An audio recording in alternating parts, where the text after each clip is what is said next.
sa isang mundong iniwan ng mga bathala, kung saan ang liwanag ay humihina at ang dilim ay muling gumagalaw.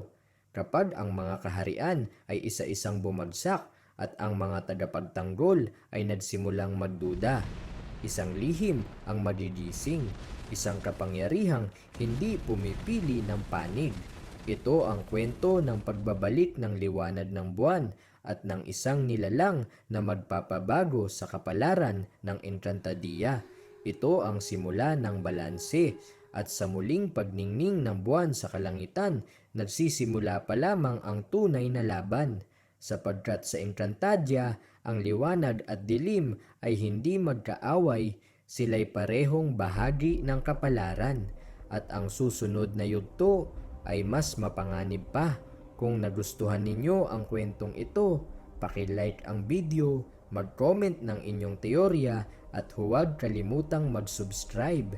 Sa malayong kaharian ng buwan, tahimik na namumuhay si Batalang Halia, ang sinaunang tagapangalaga ng liwanag sa dilim. Mula sa kanyang trono ng pilak, pinagmamasdan niya ang mundong minsan niyang ipinagtanggol, ang Encantadia, na ngayoy unti-unting nilalamon ng digmaan at pagkawasak. Isa-isa nang bumagsak ang mga kaharian, ang mga bagong tagapangalaga, ang 4 na sangre ay halos mawalan na ng pag-asa. Tanging ang kaharian ng Lireo na lamang ang hindi nasasakop, ngunit ang pagbagsak nito ay nalalapit na, sapagkat sa labas ng mga pader nito ay naghihintay ang isang mapanlinlang na kaaway, si Hagorn. Taglay ni Hagorn ang dalawang makapangyarihang brilyante, ang brilyante ng tubig ni Adamus at ang brilyante ng apoy ni Plamara, mga brilyanting ibinigay sa kanya kapalit ng kasunduang hindi niya kailanman tutuparin. Sa labas ng Lireo, humarap ang mga sangre kay Hagorn. Ipinahayag ni Plamara ang galit na matagal nang kinikimkim na siya'y isang taksil na lumabag sa kanilang kasunduan. Ngunit sa halip na pagsisisi, tanging paghamak ang isinagot ni Hagorn. Sa kanyang mata, ang dalawang brilyanting hawak ng mga sangre ay hindi sapat upang pigilan ang kanyang ambisyon. Inutusan ni Hagorn ang kapangyarihan ng apoy at tubig upang wasakin ang pananggalang ng Lireo. Ngunit sa kabila ng malalakas na pagsabog, nanatiling buo ang mahiwagang baluti ng kaharian, sapagkat ito'y biniyayaan ng brilyante ng hangin at ng brilyante ng lupa. Doon lumantad ang katotohanan. Inihayag ni Terra na ang mga brilyanting ipinagkaloob kay Hagorn ay hindi tunay. Isa lamang itong ilusyon na nilikha ni Lyra. Isang panlilin lang na may basbas ng tunay na kapangyarihan. Ang lakas na kanyang ginagamit ay pansamantala lamang, at sa sandaling tuluyang magtaksil si Hagorn, ang kapangyarihang iyon ay maglalaho at babalik sa tunay na mga brilyante. Nagliyab ang galit ni Hagorn. Tinawag niyang mapanlinlang ang mga diwata at umatras kasama ang kanyang hukbo. Ngunit bago siya tuluyang umalis, iniwan niya ang isang banta. Sa sandaling magapi ni Bathalang Gargan ang Debas at mapabagsak si Bathalang Cassiopeia, babalik siya upang wakasan ang lahat. Samantala, sa Debas, walang awang winasak ni Bathalang Gargan ang banal na lupain. Isa-isa niyang ibinagsak ang mga haligi ng liwanag at ikinulong ang mga ibtre. Sa huling pagtutuos nila ni Cassiopeia, nagbanggaan ang kapangyarihan ng paglikha at pagkawasak. Ngunit sa huli, bumagsak si Cassiopeia at sa huling sandali ng kanyang lakas, naglaho siya patungong Encantadia upang magbigay ng babala. Hinahanap niya si Mitena, ang anak ng liwanag, at inatasang pumunta sa buwan upang humingi ng tulong sa tanging bathalang kayang tumapat kay Gargan, si Halia. Sa pagdating ni Mitena sa buwan, sinalubong siya ng katahimikan at liwanag. Kinilala ni Halia ang kanyang presensya, isang nilalang na minsang lumapatangan sa Encantadia. Ipinahayag ni Mitena ang pakiusap sa ngalan ni Cassiopeia, ngunit tinanggihan ito ni Halia. Matagal na niyang ipinangako sa sarili na hindi na babalik sa mundong minsang umalipusta at sumugat sa kanyang puso. Ngunit nang banggitin ni Mitena ang halos ganap na pagkawasak ng 4 na kaharian, isang bakas ng dalamhati ang sumilay sa mga mata ni Halia. Ipinagkaloob niya ang kanyang dehar, isang mahiwagang sandatang minsang ginamit ni Emre sa digmaan laban sa 3 masasamang bathala. Ipinahayag niyang sa pamamagitan ng sandata at ng kanyang basbas, maaaring mapaatras si Dardan.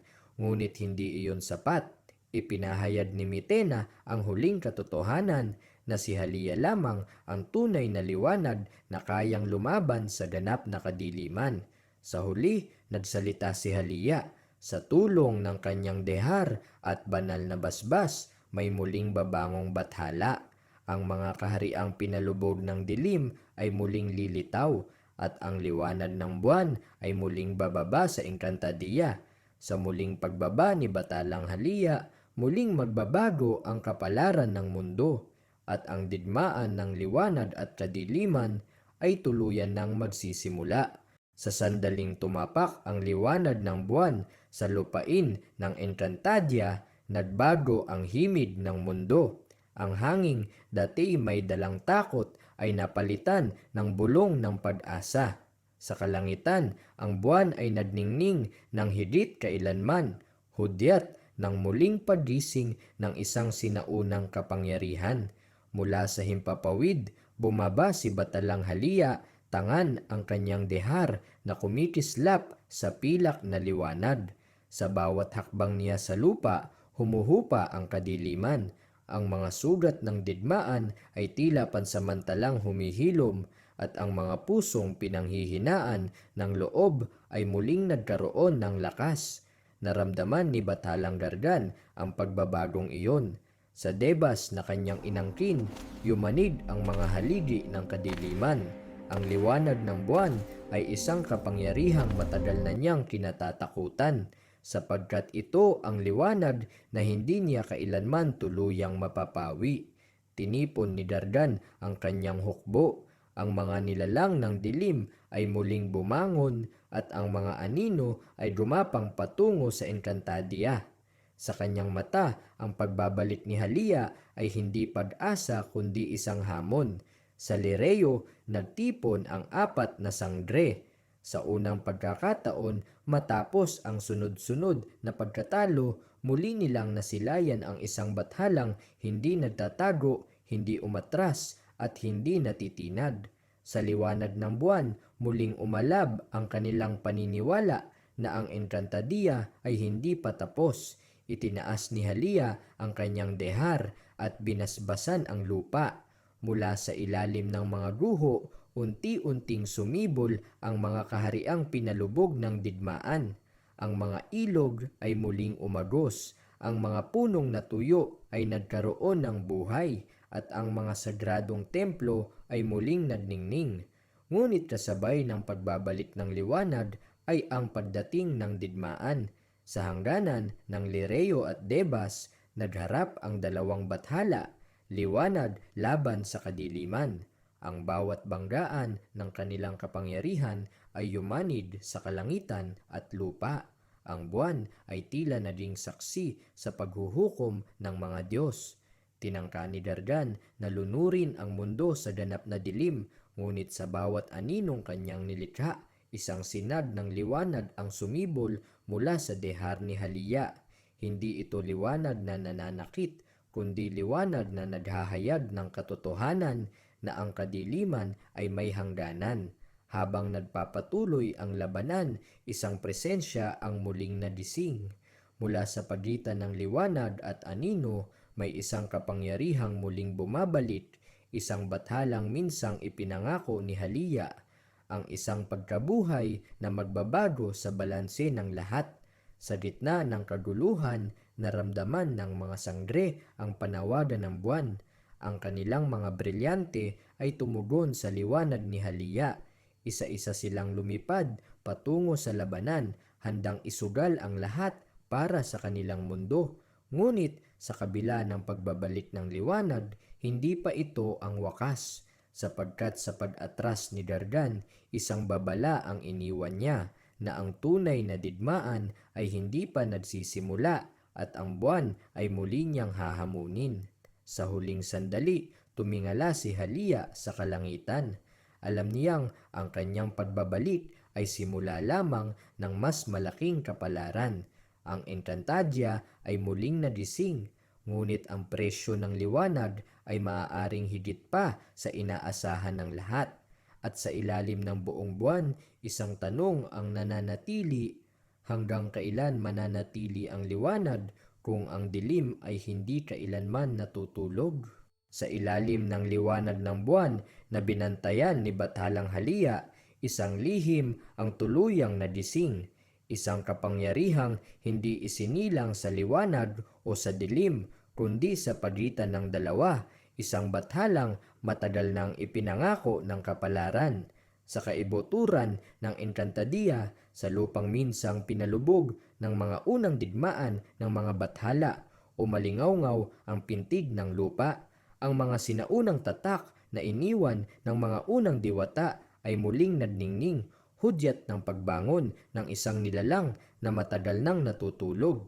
Hindi ito paggising na may sigaw, kundi isang pagmulat na puno ng alaala, alaala ng pagtataksil, pagkawasak at ng sumpang minsang nagpabagsak sa mga kaharian. Sa Debas, naramdaman ni Bathalang Dardan ang pagyanig. Alam niyang ang presensyang iyon ay hindi isang karaniwang kaaway. Ito ang bathalang hindi niya kayang kontrolin, sapagkat hindi ito nilikha ng puot, kundi ng balanse. Tinawag ni Dardan ang lahat ng nalalabi niyang lakas upang pigilan ang tuluyang pagbangon. Ngunit huli na ang lahat, sapagkat ang liwanag ng buwan, ang basbas ng dehar ni Halia at ang paniniwala ng apat na sangre ay nagtagpo sa iisang sandali. Mula sa liwanag at anino, unti-unting lumitaw ang anyo ng ipinangakong bathala. Hindi siya naglalagablab ng kapangyarihan. Sa halip, ang kanyang presensya ay tahimik ngunit bumibigat sa hangin. Ang kanyang mga mata ay sumasalamin sa buong kasaysayan ng Encantadia, ang mga digmaan, ang mga pagkakamali at ang pag-asang muling isinilang. Siya ang bathalang isinilang mula sa sakripisyo ng mga nauna. Ang kapangyarihan niyang taglay ay hindi upang magwasak, kundi upang magpasya kung alin ang karapat-dapat manatili at alin ang kailangang magwakas. Lumapit si Bathalang Halia, hindi bilang tagapangalaga, kundi bilang saksi. Alam niyang ang sandaling ito ay lampas na sa kanyang kapangyarihan. Ang kapalaran ng Encantadia ay hindi na hawak ng iisang bathala, kundi ng balanse na kinakatawan ng bagong gising na nilalang. Sa pagharap ng ipinangakong bathala kay Dardan, hindi agad sumiklab ang digmaan. Sa halip, ibinunyag ang katotohanang matagal nang tinatakasan, na ang kadiliman ay isinilang mula sa takot at ang liwanag ay naging mapagmataas sa sariling kadalisayan. Sa sandaling iyon, huminto ang panahon. Ang mga sangre ay napaluhod, hindi sa takot, kundi sa bigat ng katotohanan. Ang kanilang mga brilyante ay kumislap, hindi bilang sandata, kundi bilang paalala ng responsibilidad na kanilang pasan. Sa isang galaw, hinati ng ipinangakong bathala ang kapangyarihan ni Dardan, hindi winasak, kundi hinubaran ng kakayahang mangwasak. Ang kadiliman ay hindi tuluyang nawala, ngunit ito'y napigil, ikinulong sa mga hangganan na hindi na nito kayang lampasan. Ngunit may kapalit ang balanse. Upang manatili ang kaayusan, kinailangan ng isang sakripisyo. Ang ipinangakong bathala ay hindi maaaring mamalagi sa anyong bathala. Kinailangan niyang iwan ang kanyang banal na anyo at magbuklod sa mundo bilang tagapangalaga na hindi sasambahin, kundi susubok sa sangkatauhan at mga diwata. Sa kanyang paglisan, iniwan niya ang isang huling paalala: na ang kapalaran ng Encantadia ay hindi na nakasalalay sa mga Diyos, kundi sa mga pusong handang pumili ng tama kahit masakit. Sa pag-urong ng liwanag, nanatili si Halia sa buwan, hindi na bilang nag-iisang liwanag, kundi bilang bantay. Ang mga sangre ay muling tumayo, dala ang bigat ng bagong mundo na kailangan nilang pangalagaan. At sa katahimikan na sumunod sa digmaan, isang bagong panahon ang isinilang. Isang panahong ang mga bathala ay hindi na mga tagapagligtas, kundi mga alaala, at ang Encantadia ay muling huminga. Matapos ang pagbangon at paglisan ng ipinangakong bathala, bumagsak ang katahimikan sa Encantadia. Hindi ito katahimikang may kapayapaan, kundi katahimikang puno ng tanong. Ang mga digmaan ay humupa, ngunit ang mga sugat ng mundo ay nanatiling bukas. Ang mga bathala ay wala na sa gitna ng mga kaharian. Ang kanilang mga yapak ay naging alaala na lamang, mga alamat na ibinubulong ng hangin at isinasalaysay ng buwan. Sa Lereo, nagtipon ang 4 na sangre. Sa unang pagkakataon, wala nang bathalang mag-uutos, wala nang banal na tinig na magbibigay ng direksyon. Ang kapangyarihan ng mga brilyante ay nananatili sa kanilang mga kamay, ngunit ngayon ay mas mabigat ang bigat nito sapagkat wala na silang masisisi kundi ang kanilang sarili.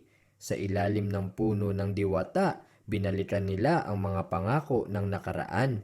Napagtanto nilang ang digmaan ay hindi lamang sumira ng mga kaharian, kundi ng tiwala. Tiwala sa mga bathala, sa kapalaran, at minsan sa isa't isa. Samantala, sa mga lupain na minsang sakop ng kadiliman, may unti-unting gumagalaw. Ang mga anino ni Dardan ay hindi tuluyang naglaho. Sila'y nagkalat, walang pinuno, ngunit may iisang hangarin, ang maghintay. Sa Debas, na ngayoy duho at abo, may isang sagradong tanda ang muling umilaw. Isang sinaunang tatak na hindi winasak ng digmaan. Tanda ng isang lihim na iniwan ng mga unang bathala. Isang kapangyarihang hindi dapat magising hanggat hindi muling nagkakawatak-watak ang mundo. Sa buwan, tahimik na minamasdan ni Bathalang Halia ang Encantadia. Hindi na siya maaaring bumaba. Ang kanyang papel ay nagbago. Mula sa tagapamagitan, siya ngayon ay bantay ng balanse. Ngunit sa kanyang puso, nararamdaman niyang may paparating na pagsubok na hindi kayang harapin ng liwanag lamang. Isang gabi, habang ang buwan ay bahagyang natatakpan ng anino, may isang tinig na muling umalingaw-ngaw sa hangin. Hindi ito tinig ng bathala, kundi ng isang nilalang na isinilang sa panahon ng digmaan, isang tagapamana. Sa mga liblib na lupain ng Encantadia, may mga anak na hindi kilala ang kanilang pinagmulan. May mga dugong humalo, diwata, tao, at bakas ng kapangyarihang minsang banal. Sila ang bunga ng kaguluhan, ngunit sila rin ang maaaring maging susi ng hinaharap. Isa sa kanila ang nakaramdam ng pagtawag ng mga brilyante. Hindi niya alam ang dahilan, ngunit sa bawat pagtibok ng kanyang puso, may liwanag at dilim na naglalaban. Isang paalala na ang balanse ay hindi kailanman permanente. Sa huling sandali ng gabing iyon, isang bituin ang nahulog mula sa langit at tumama sa lupa ng Encantadia. Hindi ito tanda ng pagkawasak, kundi ng paggising.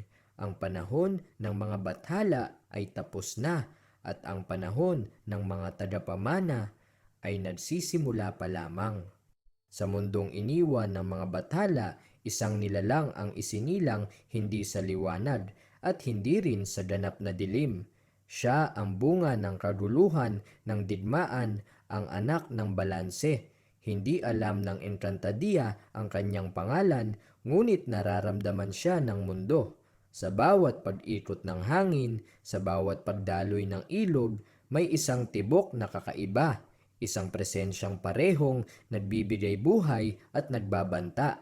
Isinilang siya sa isang tahimik na lupain, malayo sa mga kaharian.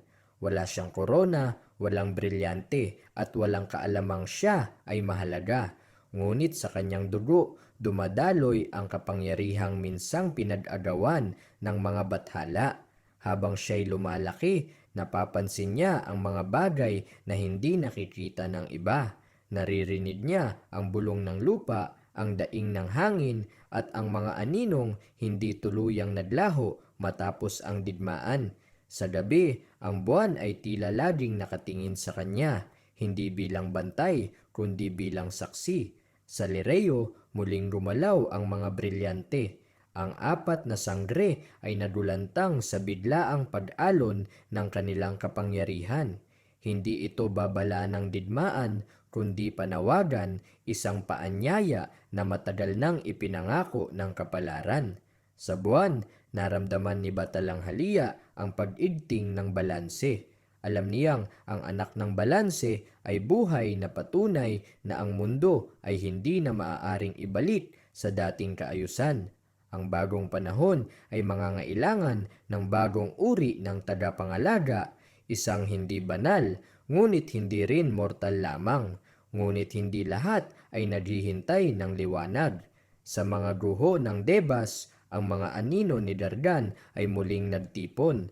Wala na ang kanilang bathala, ngunit naiwan ang kanyang binhi, isang hiwa ng kadiliman na naghahanap ng bagong sisidlan.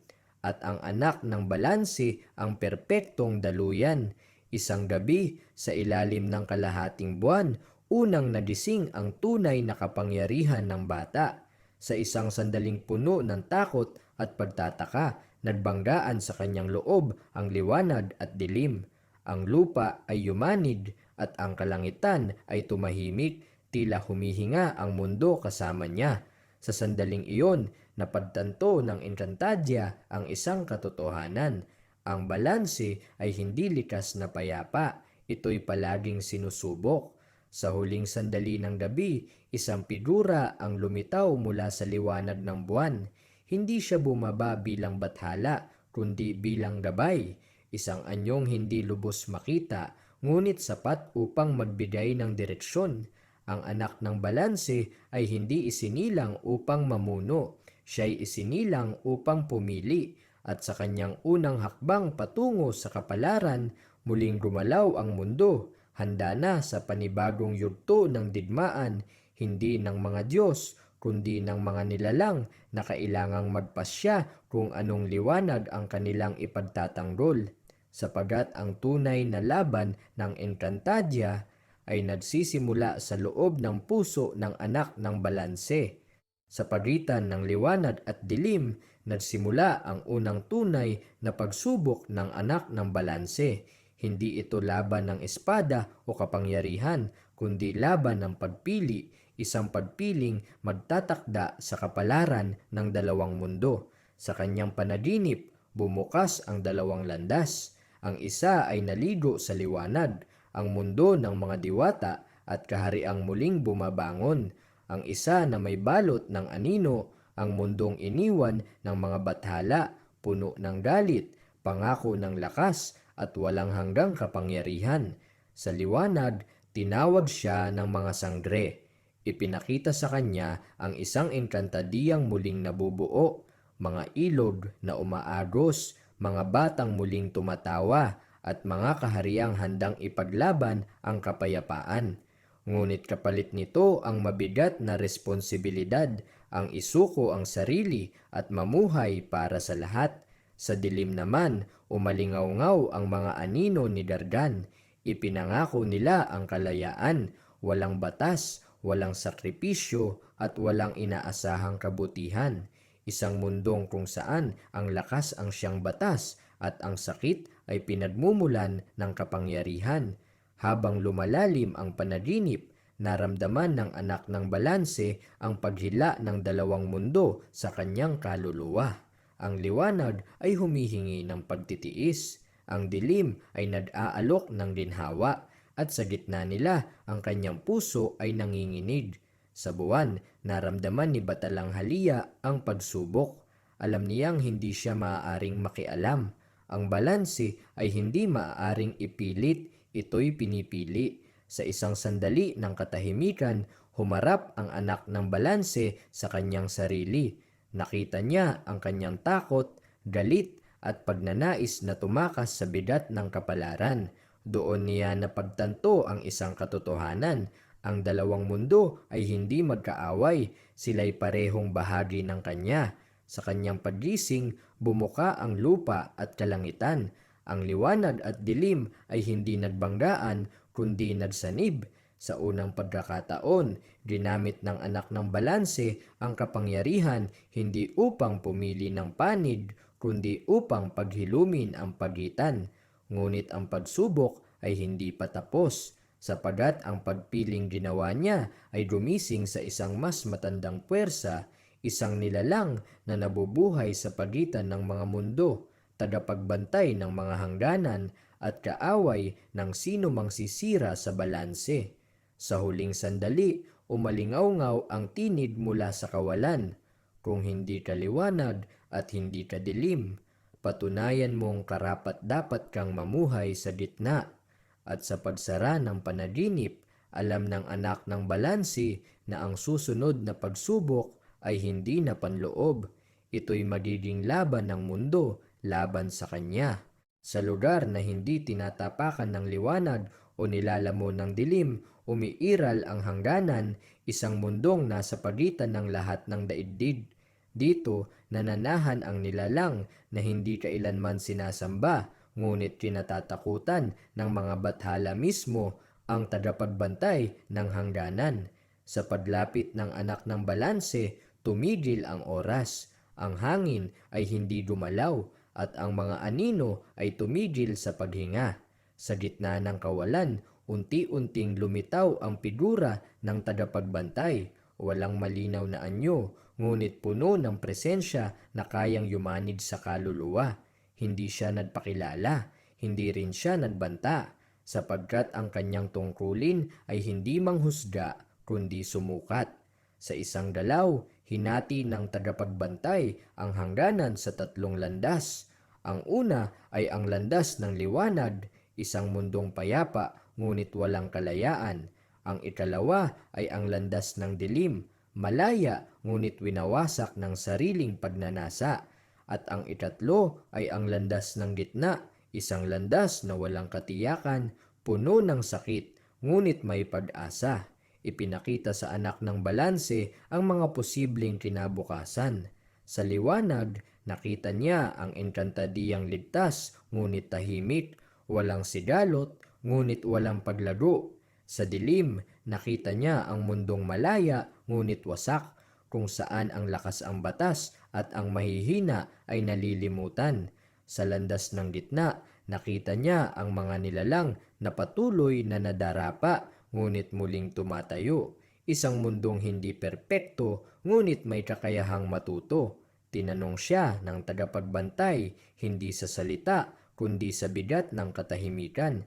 Handa ka bang mabuhay sa pagitan, kahit ikaw ang masaktan ng parehong panig? Sa paghinga ng anak ng balanse, gumalaw ang hangganan. Sa unang pagkakataon, may isang nilalang na hindi umatras, hindi rin pumili ng sukdulan. Sa halip, humakbang siya sa landas na walang katiyakan. Doon, unang tinanggap ng tagapagbantay ang kanyang pasya. Ngunit ang pagtanggap ay may kapalit. Upang manatili ang balanse, kinailangan ng anak ng balanse na isuko ang bahagi ng kanyang sarili, ang alaala ng isang buhay na maaari sanang maging payapa. Kapalit nito, iginawad sa kanya ang marka ng hangganan, isang tatak na magbubukas ng mga daan, ngunit maglalayo rin sa kanya sa karaniwang mundo. Sa huling sandali ng kanilang pagtatagpo, nagsalita ang tagapagbantay, ang una at huling babala. Sa bawat balanse na iyong iingatan, may isang panig na kamumuhian ka. Sa kanyang pagbalik sa Encantadia, nagbago ang kanyang presensya. Ang liwanag ay hindi na siya ganap na tinatanggap. Ang dilim ay hindi na siya lubos na maangkin. Siya ngayon ay tagapamagitan, isang nilalang na kailangang maglakad mag-isa sa pagitan ng dalawang mundo. at sa katahimikan ng hangganan nanatili ang tagapagbantay na kamasid, sapagat ang susunod na pagsubok ng anak ng balanse ay hindi na manggagaling sa mga Diyos, kundi sa mga nilalang na kanyang poprotektahan.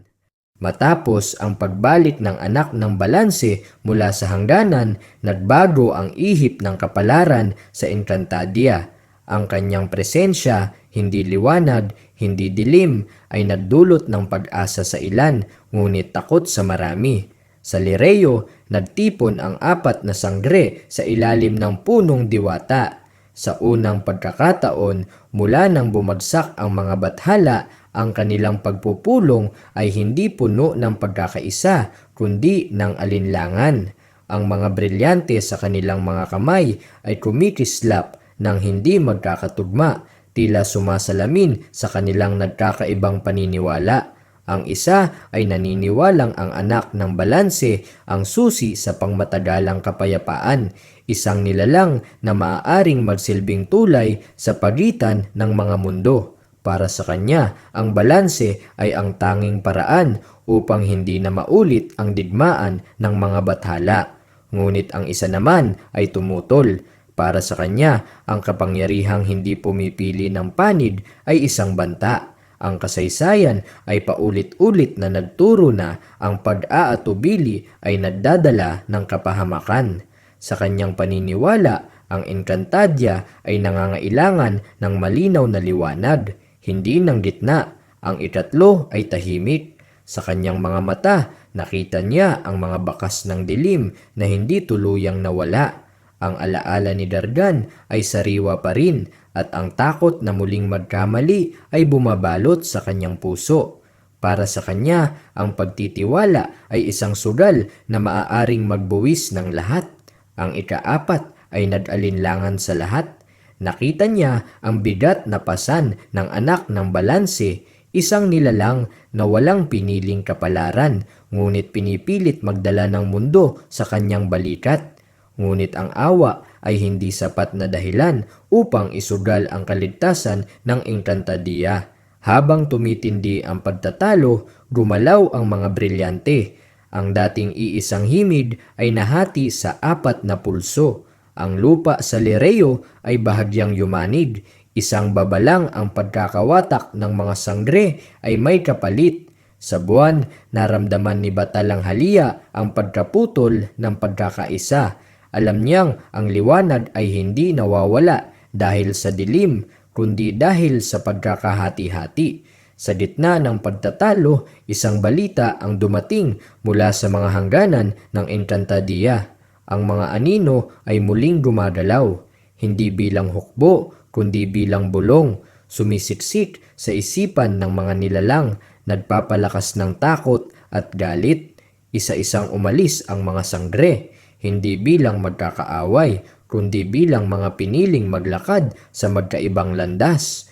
Ang kanilang paghihiwalay ay hindi sinabayan ng digmaan, kundi ng katahimikan, isang katahimikang mas masakit kaysa sigawan.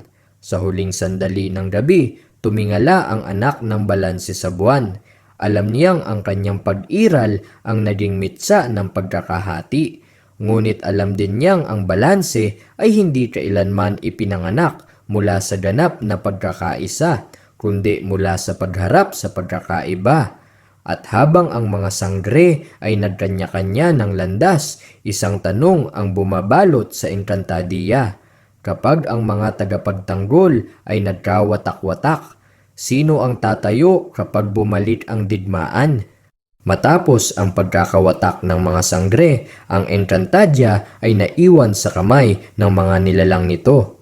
Wala nang iisang tinid na magtatanggol o mag-uutos. Sa halip, ang bawat lahi, diwata, tao at iba pang nilalang ay nagsimulang magtanong kung sino nga ba ang dapat nilang sundin. Sa mga bayan at kaharian, umalingaw-ngaw ang bulungan. Ang anak ng balanse ay tinawag ng ilan na tagapagligtas, ngunit para sa iba, siya ay banta, isang nilalang na may kapangyarihang hindi nauunawaan at dahil dito kinatatakutan. Sa isang sagradong kapatagan, tinipon ang konseho ng mga nilalang. Dito nagtagpo ang mga diwata ng hangin at lupa, ang mga tao ng kapatagan at ang mga nilalang na matagal nang nanahimik sa anino ng kasaysayan. Sa unang pagkakataon, matapos ang digmaan ng mga bathala, ang kapalaran ng Encantadia ay ihahatol hindi ng mga Diyos kundi ng mga mamamayan. Ipinatawag ang anak ng balanse hindi bilang bayani kundi bilang nasasakdal. Ibinato sa kanya ang mga tanong na matagal nang kinikimkim ng mundo. Bakit kailangan ang isang nilalang na hindi pumipili ng panig? Paano mapagkakatiwalaan ang isang kapangyarihang kayang maging liwanag at dilim sa parehong sandali? At sino ang mananagot kung muling masira ang balanse? Tahimik na humarap ang anak ng balanse. Wala siyang inialok na pangako ng kaligtasan at wala ring banta ng kaparusahan. Sa halip, inilahad niya ang katotohanang walang sino mang nais marinig, na ang Encantadia ay hindi kailanman magiging ligtas hanggat umaasa ito sa iisang tagapagligtas. Ang kanyang mga salita ay hindi nagpadaan ng loob. Sa halip, lalo nitong hinati ang kapulungan. May mga nilalang na humiling ng kanyang pagtatapon upang ang mundo ay muling mamili ng malinaw na panig. Ang iba naman ay nanindigang ang balanse ang tanging paraan upang hindi na muling bumalik ang digmaan ng mga bathala.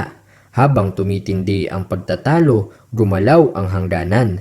Ang tatak na iniwan ng tagapagbantay ay kumislap sa dibdib ng anak ng balanse, isang paalala na ang paghuhukom na ito ay hindi lamang salita, isang pagsubok ang inihayag ng konseho, hindi digmaan kundi desisyon. Ang anak ng balanse ay kailangang pumili kung sino ang kanyang poprotektahan kapag ang dalawang lahi ay humingi ng tulong sa magkasalungat na hangarin.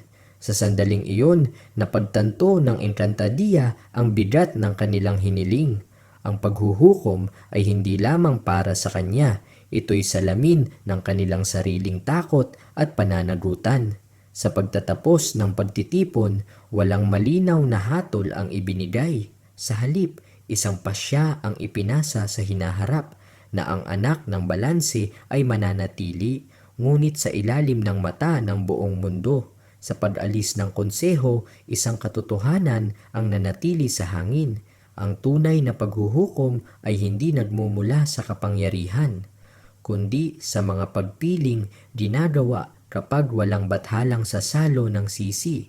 At habang unti-unting nagdidilim ang langit ng Encantadia, alam ng lahat na ang susunod na desisyon ng anak ng balanse ang maaaring maging simula ng kapayapaan o ng panibagong pagkawasak.